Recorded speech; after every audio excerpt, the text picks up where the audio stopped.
Si Isagani, 30, Anton, 26 at Marco, 22 ay magkakapatid na aswang na naninirahan sa tahimik na bundok ng Magoyo.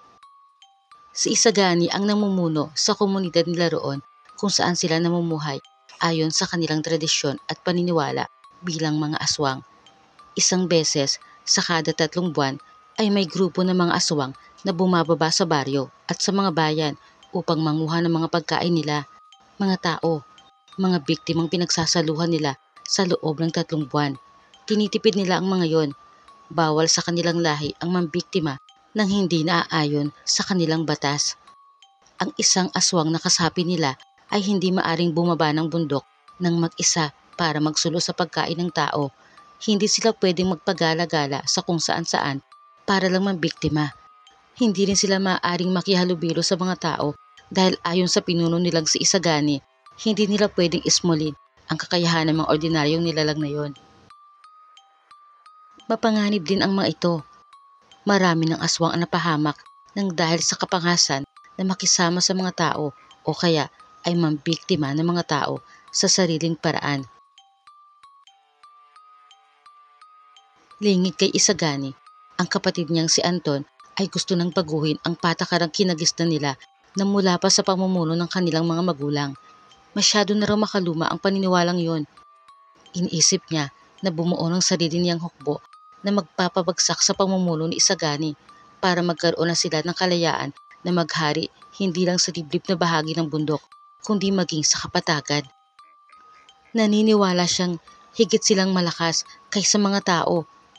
Dahil sa paniniwalang yon ay palihim nga niyang binuo ang sarili niyang grupo. Gusto sana niyang isama sa grupo niya ang bunso nilang kapatid na si Marco, pero hindi nito sinang-ayunan ang mga plano niya. Takot kasi ito. Hindi na pinilit ni Anton ang kapatid. Gayunpaman, buo na ang plano niya kasama ang kanyang grupo na sumugod sa baryo upang patunayan sa panganay nilang kapatid at pinuno na si Isagani na kaya nilang sakupin ang mundo ng mga tao. Si Isagani sa mga oras na yon ay ginagawa ang taimtim niyang pagriritual sa harap ng bilog na buwan upang hingin ang basbas nito sa kanyang pamamahala sa mga kaaswangan sa bundok. Naabala siya sa pagdating ni Marco. Hinihingal na ibinalita nito ang ginawang pagbaba ng kapatid nilang si Anton sa bundok kasama ang grupong lihim nitong binuo. Mga aswang na agresibo at hindi na makontento sa payak nilang pamumuhay sa bundok. Labis na nabahala si Isagani. Inutusan niya si Marco na tipunin ang mga kapanalig nilang aswang. Agad namang sumunod si Marco. Samantala sa baryo, masigasig ang mga kalalakihan sa kanilang pagroronda. Batid nila na may komunidad ng mga aswang sa bundok, kaya hindi sila nagpapakakampante na hindi bababa ang mga ito. Kailangan nila maghihanda sa lahat ng oras para maproteksyonan ang mga residente ng baryo. Hindi naman sila nagkamali ng hinala dahil nung gabing yon ay nabulabog sila sa pagsugod ng mga aswang. Nabiglaman ay hindi nagpatalo ang mga tao. Gamit ang kani-kanilang sibat ay nilabanan nila ang bangis ng mga aswang. Hindi lang ang mga nagroronda ang nakipaglaban, maging ang mga nasa bahay ng mga kababaihan ay handa rin. May mga buntot pagi sila, mga bawang, asin at matatalas na bagay na siya nilang ginamit na pananggalang sa mababagsik na nilalang ng dilim. Isang buntis ang humila sa dila ng aswang at pinutol ito ng itak.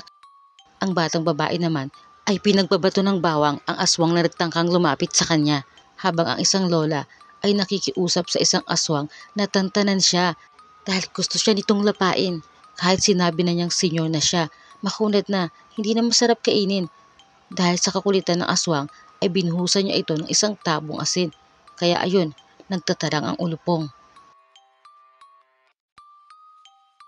Akala ni Anton ay magtatagumpay na sila, ngunit biglay napawi ang paghalakak niya ng isang sibat ang bumaon mula sa kanyang likuran, tagos hanggang sa kanyang dibdib. Natulala na lang siya at unti-unting bumagsak. Sa nanlalabo niyang paningin ay nakita niyang nilapitan siya ng dalawa niyang kapatid. Binuhat siya ni Isagani habang inaalalay naman ni Marco. Itinakas nila sa labanang iyon ang kanilang pangahas na kapatid. Ang mga aswang na kapanalig ni Isagani ay isasalba sana ang mga rebelding aswang, Ngunit tila huli na ang lahat. Marami nang nasawi sa mga ito, kaya napilitan na silang umatras. Hila ang mga nagawa pa nilang iligtas. Ilang araw din na walang malay si Anton. Mabuti na lang at nagawan pa ng paraan niya na Isagani at Marco na maisalba ang buhay niya. Pinagtulungan nilang gamutin. Nang magising ay nagpasalamat si Anton at humingi ng tawad. Ani Isagani, naiintindihan niya ang kapusokang pinairal ni Anton, ngunit sa nangyari, dapat daw ay maintindihan na rin ito ang limitasyon ng kanilang pagiging aswang. Pagkamat kailangan nila ang mga tao para maging pagkain nila, gayon din ang mga hayop. Hindi ibig sabihin ay maari na nilang sakupin ang mundong ginagalawan ng mga ito. Ang bawat nilalang ay may kanya-kanyang lugar sa mundo na dapat nilang irespeto. Sana raw ay makontento na sila sa buhay na meron sila sa liblib na bahagi ng bundok. Nakiusap si Isagani na wag na sanang maulit ang pagsasakripisyo sa buhay ng mga kalahi nilang aswang dahil lang sa kapangasan ng isang makasariling aswang. Ang dapat nilang gawin ay ipagpatuloy ang nasimulan ng kanilang mga magulang at protektahan ang kanilang nasasakupan.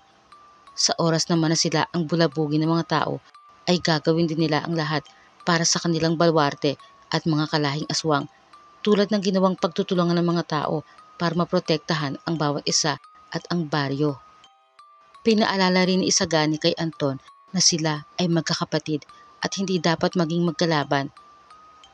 Nang gumaling na si Anton, binasbasan ni Isagani ang dalawa niyang kapatid upang maging pinuno na rin na kaagapay niya sa bawat pamamalakad at pagdedesisyon sa komunidad ng mga aswang.